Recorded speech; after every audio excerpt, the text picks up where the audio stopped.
Our neighbor called the cops on my wife 4 times because her purse looked too tactical. That's it, not a threat, not a crime, just the wrong shape for suburban peace of mind. She didn't stop there either. Soon we had anonymous flyers, binoculars peeking through curtains, and what can only be described as a conspiracy board made by someone who's watched way too many crime dramas.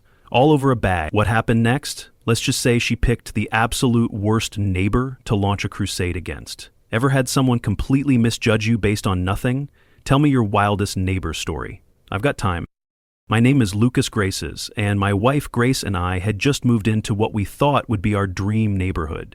Willowbrook Valley is one of those picture-perfect suburban communities where every lawn is perfectly manicured, every house looks like it belongs in a magazine, and the Homeowners Association has rules for everything, from mailbox colors to the exact height your grass can be. We'd saved up for years to afford a place here, and Grace had just landed her dream job in the area, so everything seemed to be falling into place perfectly. What we didn't know was that our next-door neighbor was about to turn our peaceful new life into a complete nightmare. It was a beautiful Saturday morning when we first met Marla Westbrook. Grace and I were unloading boxes from our moving truck when this woman appeared at the edge of our driveway like she'd been watching us through her window. Marla was probably in her mid-40s, perfectly dressed even at 9 in the morning, with the kind of smile that doesn't quite reach your eyes. She introduced herself as the HOA president and said she wanted to welcome us to the neighborhood, but something about the way she was looking at Grace made my skin crawl. It wasn't friendly curiosity. It was more like she was conducting some kind of inspection. "So what do you two do for work?" Marla asked, her eyes scanning our belongings like she was taking inventory. Grace was pulling her everyday purse out of the car, a simple crossbody bag she always wore, when Marla's expression suddenly changed. I watched as her eyes focused on the bag, and I could practically see the wheels turning in her head. The bag had a slightly rectangular bulge on one side that, if you didn't know what it was, might look suspicious to someone with an overactive imagination. "That's an interesting bag," Marla said, her voice taking on an edge. "What exactly do you carry in there? It looks heavy. And that shape." She pointed at Grace's purse like she'd discovered some kind of smoking gun. Grace, being the professional she is, just smiled politely and said, "Oh, just the usual stuff. You know how it is." But Marla wasn't satisfied with that answer. She stepped closer, squinting at the bag like she was trying to see through the leather. "It looks like you might be carrying something dangerous," she said, her voice getting louder.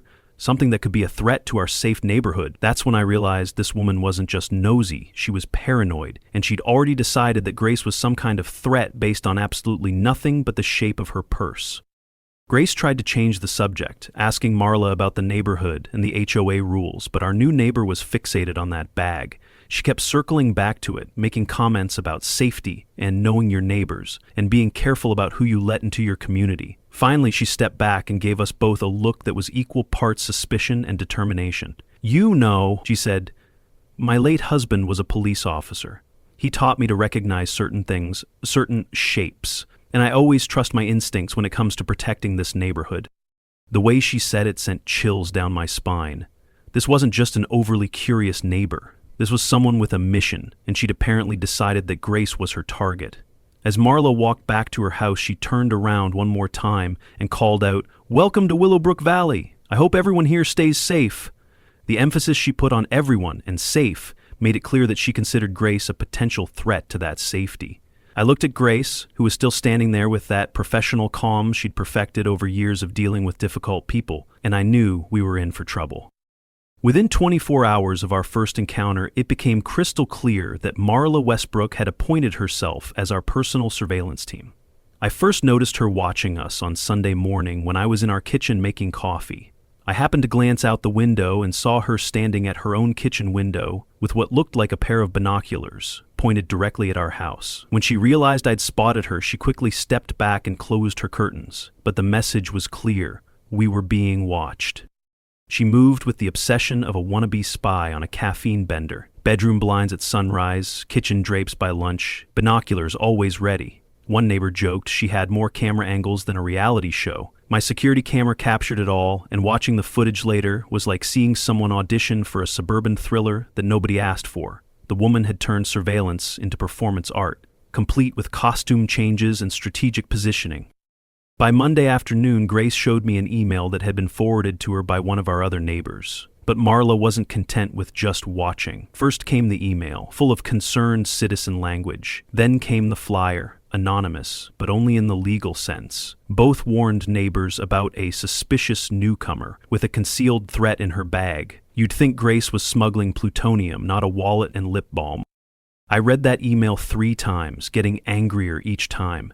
This woman was essentially telling our neighbors that we were dangerous, based on nothing but her paranoid assumptions about Grace's purse.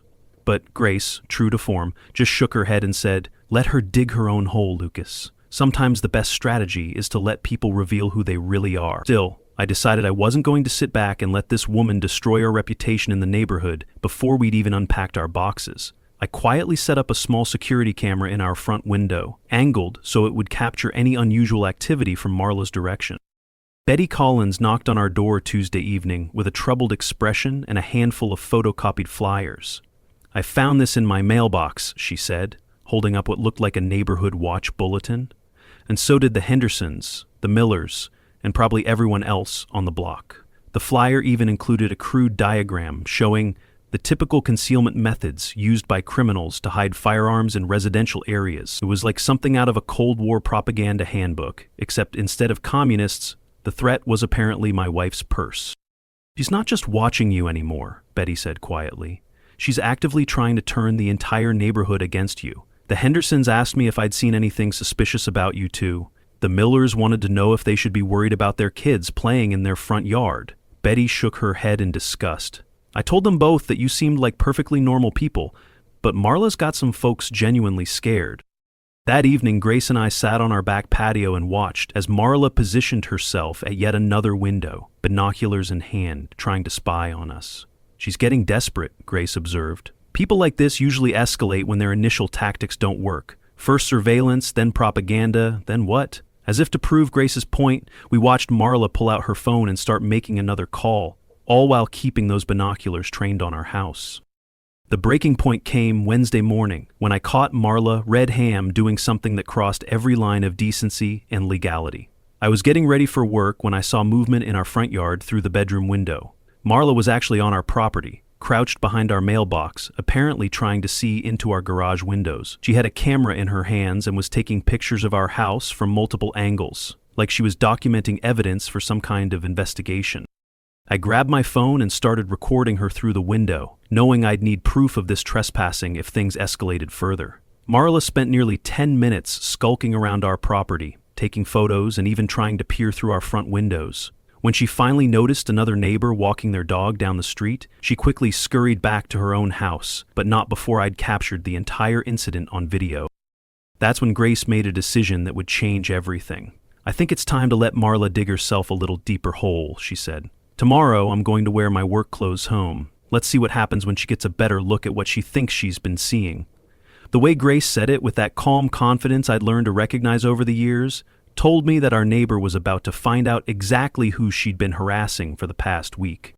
Tuesday morning started like any other day, except Grace had decided to wear a brown blazer to work. It was a perfectly normal, professional-looking jacket, but apparently the color was close enough to a police uniform that it triggered something in Marla's already paranoid mind. I was watching from our kitchen window when Grace walked out to her car, and I saw Marla practically sprint to her own window when she spotted Grace's outfit. Even from a distance, I could see Marla getting agitated, pointing at Grace and talking to herself like she'd just cracked some kind of case.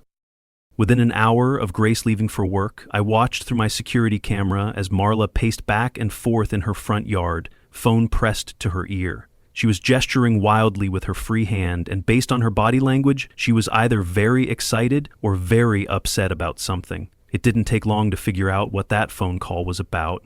Around lunchtime, Betty Collins called me with some interesting news. "Lucas," she said, "I thought you should know that Marla called the police this morning. She told them she suspected your wife of impersonating a police officer."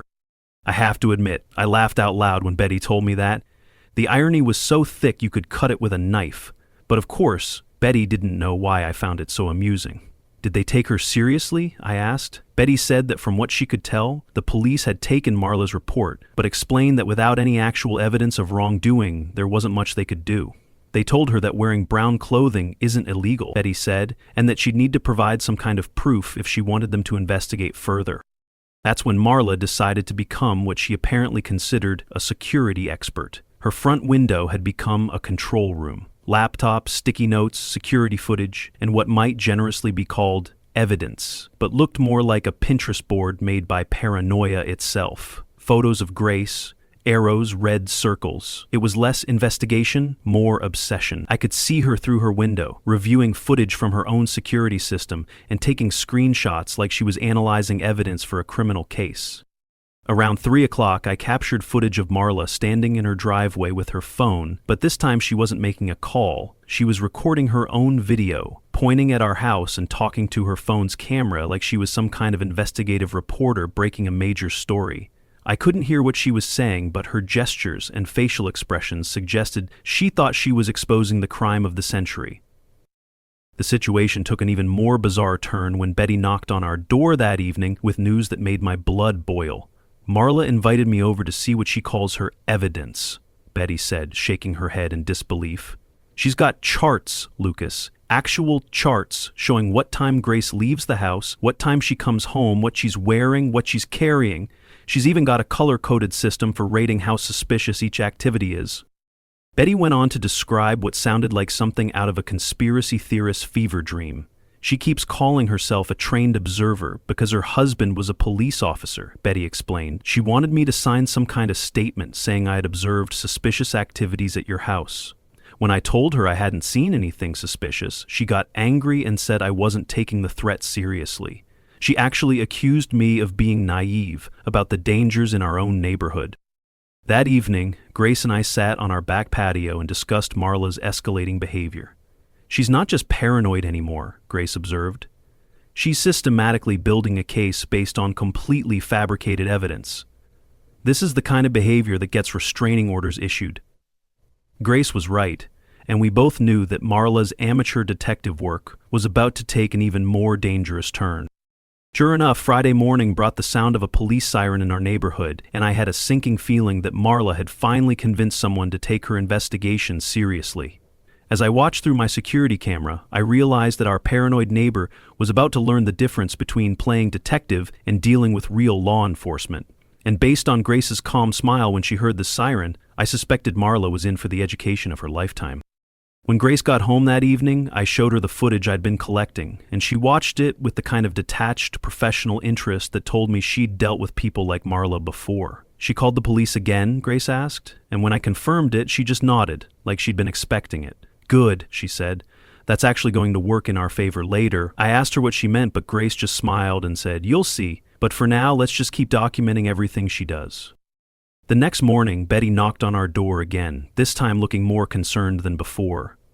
"I hate to be the bearer of bad news," she said, "but Marla called me last night asking if I'd be willing to sign some kind of petition about you two. She's trying to get other neighbors to complain to the HOA about your wife being a security threat to the neighborhood." Betty assured us that she'd refuse to sign anything, but the fact that Marla was now trying to turn our neighbors against us showed just how far she was willing to go with her baseless accusations. That's when Grace made a decision that would change everything. "I think it's time to let Marla dig herself a little deeper hole," she said. "Tomorrow, I'm going to wear my work clothes home. Let's see what happens when she gets a better look at what she thinks she's been seeing." The way Grace said it, with that calm confidence I'd learned to recognize over the years, told me that our neighbor was about to find out exactly who she'd been harassing for the past week.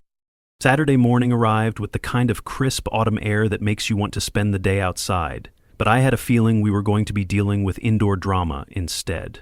Grace had decided to wear her work clothes home for the first time since we'd moved in, and I knew that was going to send Marla completely over the edge. Grace's actual work attire was professional, but unmistakably official looking, and when she walked out to her car that morning, I positioned myself at the kitchen window to watch the show.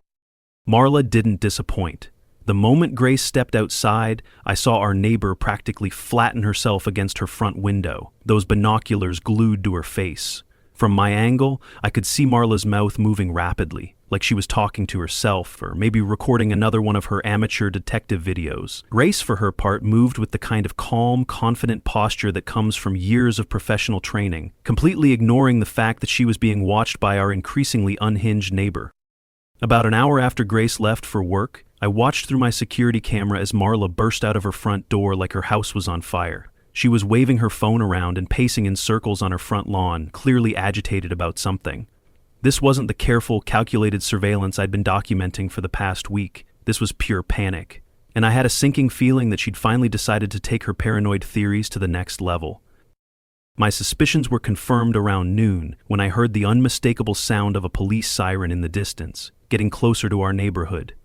I stepped out onto my front porch just as a squad car turned onto our street, and I wasn't surprised to see it slow down as it approached our house.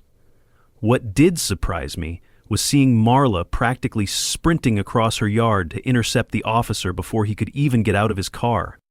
The police officer who emerged from the vehicle looked like he was in his mid-20s, with the kind of professional demeanor that suggested he'd dealt with his share of neighborhood disputes. Marla immediately launched into what appeared to be a detailed explanation of her concerns, pointing at our house and gesturing wildly with her hands. I could only catch fragments of what she was saying, but I heard the words dangerous, weapon, and impersonating several times.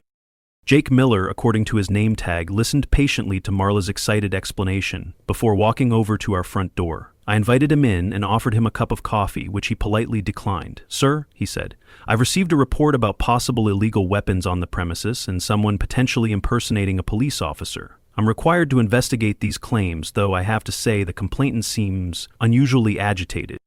I told Jake Miller that my wife wasn't home, but that I'd be happy to answer any questions he had. That's when things took an interesting turn. "What's your wife's name?" he asked, pulling out a small notebook. When I told him Grace Graces, I watched his expression change from professional politeness to something that looked like surprise, then confusion, then what might have been amusement. "Grace Graces?" he repeated, and when I confirmed it, he asked, "About 5'6", brown hair, usually wears a crossbody bag?" I nodded, wondering where this was going. Jake Miller closed his notebook and looked at me with an expression I couldn't quite read. He blinked. "Mr. Graces, I think your neighbor's been trying to get our new police chief arrested." The grin he tried to suppress said it all. The pieces clicked together like a perfectly orchestrated symphony. All those morning runs where Grace moved with military precision. The confident posture that never wavered, even under Marla's intense scrutiny. The calm warnings about legal consequences that weren't threats, but professional observations. I should have known. Grace wasn't hiding from anything. She was just waiting for the right moment to let the truth hit like a freight train. Jake Miller explained that he'd worked with Grace briefly in Austin before transferring to Willowbrook Valley, and that she'd been hired as the new police chief but hadn't officially started yet. "She's supposed to begin on Monday," he said. "I knew she lived in this neighborhood, but I didn't realize she was the dangerous woman with a weapon that's been reported to us multiple times this week." While we were talking inside, I could see Marla through the window, standing at the edge of our driveway like a guard dog, clearly expecting to watch Grace get arrested at any moment. Jake Miller noticed her too, and shook his head. "That woman has called us 4 times in the past week," he said. "We've been trying to be patient because she mentioned losing her husband, but this is getting out of hand." When Jake Miller finally left our house, I watched as he walked over to where Marla was waiting. Even from a distance, I could see her getting more and more agitated as their conversation continued. She kept pointing at our house and making gestures that suggested she couldn't understand why Grace wasn't being dragged away in handcuffs. Finally, Jake Miller got back in his car and drove away, leaving Marla standing alone in our driveway looking completely bewildered. Within minutes of the police car disappearing around the corner, Marla was marching up to our front door like a woman on a mission. She pounded on the door with enough force to rattle the frame, and when I opened it, she was practically vibrating with indignation. "What did you tell that officer?" she demanded. "Why didn't he arrest your wife? What kind of hold do you people have over the police department?" I looked at this woman who had spent the past week making our lives miserable based on nothing but her own paranoid assumptions, and I decided it was time to start enjoying this situation. "Marla," I said calmly, "what makes you think my wife should be arrested?" She sputtered for a moment before launching into a detailed explanation of all the evidence she'd gathered, the suspicious bag, the brown clothing, the shifty behavior, and what she was convinced was some kind of fake police uniform. "Your wife is obviously some kind of criminal," Marla declared with absolute certainty, "and she's corrupted the police somehow. But I'm not giving up. I'm going to call the state police, the FBI if I have to. I'm going to expose whatever scam you people are running." The irony was so perfect that I almost felt sorry for her. Almost. "Marla," I said, still maintaining that calm tone, "I think you might want to be careful about making accusations you can't prove." But she was already stalking back to her house, muttering about corruption and cover-ups, completely oblivious to the fact that she was about to become the subject of her own investigation. Sunday morning brought what I can only describe as the calm before the storm. Grace had returned from her Saturday shift in a surprisingly good mood, and when I told her about Jake Miller's visit and Marla's subsequent meltdown, she just nodded like everything was going according to some plan I wasn't quite seeing yet. "Tomorrow's going to be interesting," was all she said, but the way she said it made me think that Marla was about to get a reality check she'd never forget. I spent most of Sunday morning editing together a compilation video from my security camera footage.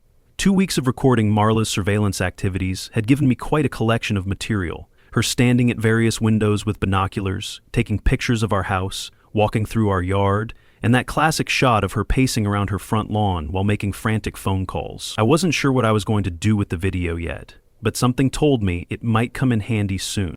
Around lunchtime, Grace suggested we take a walk around the neighborhood to meet more of our neighbors.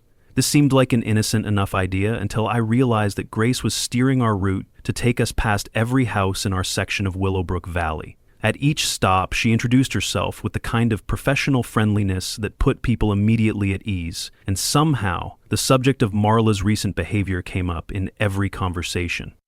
We didn't knock on every door. Most doors opened before we even reached the porch. Everyone had a story. A single mom accused of neglect because she worked night shifts.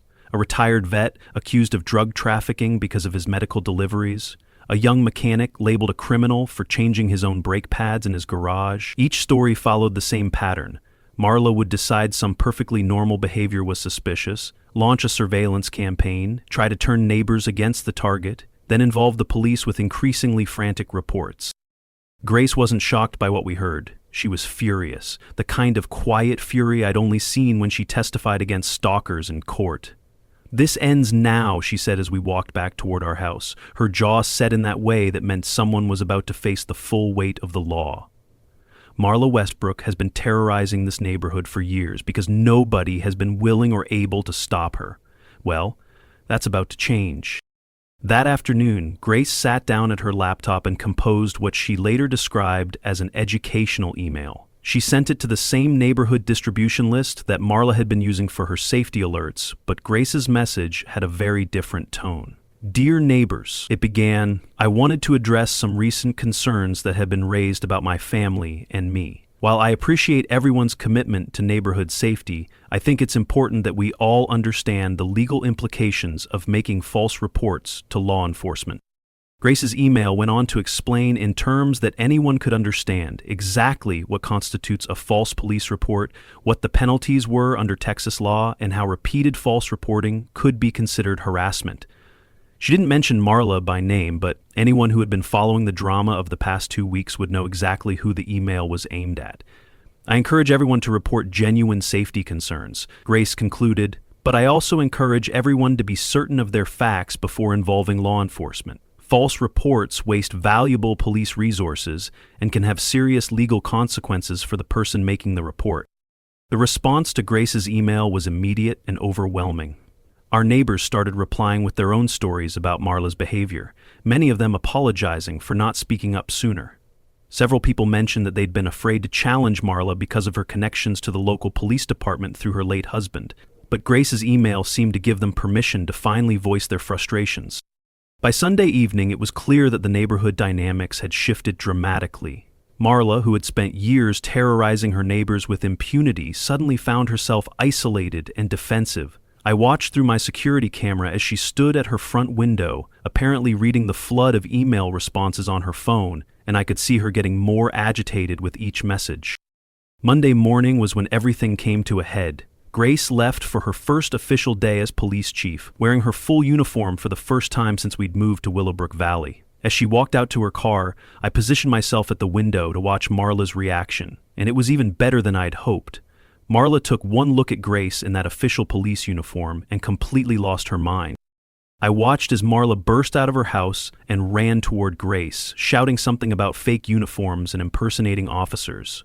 Grace calmly turned to face her, And even from a distance, I could see that professional, authoritative posture that I'd learned to recognize over the years.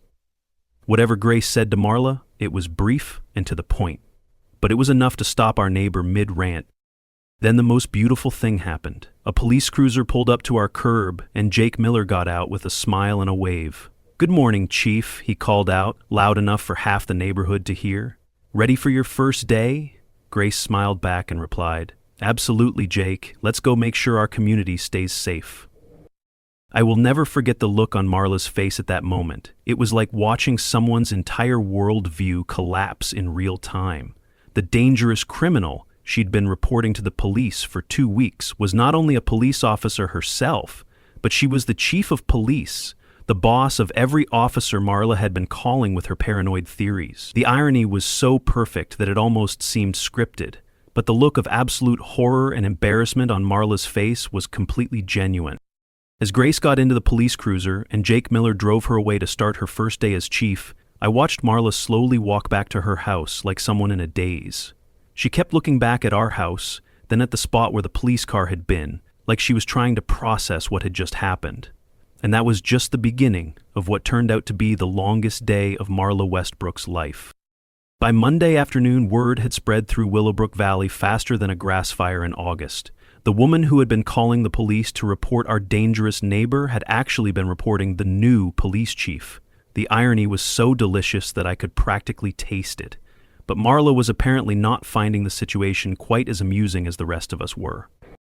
I first realized that Marla was having a complete breakdown when I heard shouting coming from her front yard around 3 in the afternoon. I looked out my window to see her pacing back and forth on her lawn, phone pressed to her ear, gesturing wildly with her free hand. From the fragments I could hear, she was calling someone and demanding that they do something about the conspiracy in our neighborhood. Eddie Collins called me an hour later with some interesting intelligence. "Lucas," she said, "I think you should know that Marla has been calling everyone she can think of trying to get someone to investigate your wife. She called the county sheriff, the state police, and from what I heard through the grapevine, she even tried to call the FBI." Betty paused before adding, "The problem is, everyone she's calling already knows that Grace is the new police chief. Word travels fast in law enforcement circles." That evening, the neighborhood email chain that had been relatively quiet since Grace's educational message on Sunday suddenly exploded with activity. Marla had sent out what could only be described as a manifesto, claiming that Grace's appointment as police chief was part of some elaborate cover-up designed to hide her criminal activities. The email was rambling, paranoid, and so completely detached from reality that several neighbors forwarded it to me with messages like, "Is she serious?" and "Should we be worried about her mental state?" Tuesday brought an escalation that nobody saw coming. I was working in my home office when I heard a commotion outside and looked out to see Marla standing in the middle of our street, literally stopping cars and trying to warn people about the corruption in our neighborhood. She was carrying a folder full of printed papers which I assumed were her evidence against Grace, and she was approaching anyone who would listen with the fervor of a street preacher. The situation got so disruptive that someone called the police, and I watched from my window as Jake Miller and another officer arrived to deal with Marla's public disturbance. The conversation between Marla and the officers was too far away for me to hear clearly, but based on Marla's increasingly animated gestures and the officers' patient but firm body language, it was clear that she was not taking their advice well. That's when Marla made the decision that would ultimately seal her fate. According to Betty, who witnessed the entire thing from her front porch, Marla demanded that the officers arrest Grace for fraud and conspiracy, and when they explained that Grace was their boss and had done nothing wrong, Marla accused them of being part of the cover-up. She then announced that she was going to drive to the police station and demand to speak to someone higher up the chain of command. The problem with Marla's plan, of course, was that Grace was the highest-ranking law enforcement official in Willowbrook Valley. When Marla marched into the police station demanding to speak to whoever is in charge, she was directed to Chief Grace's office. I can only imagine the look on her face when she realized that the criminal she wanted to report was sitting behind the chief's desk, wearing the uniform she'd spent 2 weeks claiming was fake. Grace told me later that the conversation was brief and professional. She listened to Marla's accusations, reviewed the documented evidence of Marla's harassment campaign, and then explained the legal consequences of filing false police reports and engaging in targeted harassment of a neighbor. I gave her one warning, Grace said. I told her that any further harassment would result in formal charges being filed against her. But Marla apparently wasn't done fighting. Wednesday morning brought news that she had called an emergency HOA meeting to address what she was calling a serious security threat to our community. The meeting was scheduled for Thursday evening, and according to the notice that went out to all residents, Marla intended to present evidence of criminal activity and corruption and call for Grace and me to be removed from the neighborhood for the safety of all residents. I have to admit, I was actually looking forward to that meeting. After 2 weeks of dealing with Marla's paranoid accusations and watching her terrorize our neighbors with her conspiracy theories, I was ready to see how she was going to explain her behavior to a room full of people who now knew the truth about Grace's identity and Marla's pattern of harassment. Thursday evening arrived with all the anticipation of a championship boxing match. The community center was packed with more residents than I'd ever seen at an HOA meeting, and everyone seemed to be buzzing with excitement about what was about to unfold. Grace and I arrived a few minutes early and took seats in the back row, where we had a clear view of the entire room. When Marla walked in, carrying a box full of what I assumed were her evidence files, the room went almost completely silent. She looked haggard and stressed, like someone who hadn't been sleeping well, and she kept glancing around the room like she was expecting to be ambushed. She set up her materials at the front of the room and called the meeting to order with the kind of forced authority that only made her appear more desperate. "Thank you all for coming," Marla began, her voice shaking slightly. "I've called this meeting because our neighborhood is facing a serious threat, and the authorities have been compromised. I have evidence that proves our new neighbors are not who they claim to be, and that local law enforcement has been corrupted to cover up their crimes." The room remained silent as Marla launched into a presentation that was equal parts paranoid fantasy and character assassination. She showed pictures she'd taken of Grace carrying her purse, claiming they were proof of illegal weapons. She displayed screenshots of Grace's professional emails, arguing that the legal language proved she was trying to intimidate honest citizens. Most bizarrely, she presented a timeline of Grace's daily activities, complete with timestamps and detailed notes, as evidence of suspicious behavior patterns. But the moment that defined the entire meeting came when Marla pointed directly at Grace and declared, "This woman has been impersonating a police officer to avoid investigation, and she's corrupted our local police department to protect her criminal enterprise." The silence in the room was deafening, and I could see several of our neighbors looking back and forth between Marla and Grace with expressions of pure disbelief. That's when Grace stood up, and the authority in her posture was unmistakable. "Mrs. Westbrook," she said in a calm, professional voice that carried clearly through the entire room, "I am Chief Grace Graces of the Willowbrook Valley Police Department. I have not been impersonating a police officer. I am a police officer, and I am the highest-ranking law enforcement official in this community. Your accusations are not only false, they constitute harassment and defamation, and they end tonight." The silence that followed Grace's announcement was so complete that you could have heard a pin drop in that packed community center. I watched as Marla's face went through a series of expressions that would have been comical if the situation hadn't been so serious. Confusion, disbelief, horror, and finally, the dawning realization that she had just publicly accused the chief of police of being a criminal in front of half the neighborhood. "That's impossible," Marla whispered, but her voice carried in the silent room. "You're lying. This is part of the cover-up." She turned to face the audience, her voice getting louder and more desperate. "Don't you see? They've gotten to everyone. The police, the city government, probably the HOA board too. This is exactly what I've been trying to warn you about." Betty Collins stood up from her seat in the third row, and at 70-something years old, she commanded attention just by the way she carried herself. "Marla," she said firmly, "I've lived in this neighborhood for 15 years, and I've watched you do this to 4 different families. You destroyed the Johnsons' peace of mind, you harassed the Martinezes until they moved away, and you've made life miserable for anyone who doesn't fit your narrow definition of acceptable neighbors. This stops now."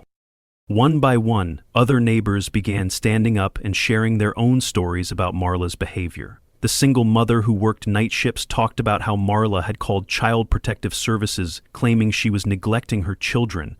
The elderly man with medical deliveries described how Marla had convinced his pharmacy that he was selling his medications illegally. The young couple with the garage workshop explained how Marla had reported them to the city for running an unlicensed business, forcing them to prove that working on their own car in their own garage was legal.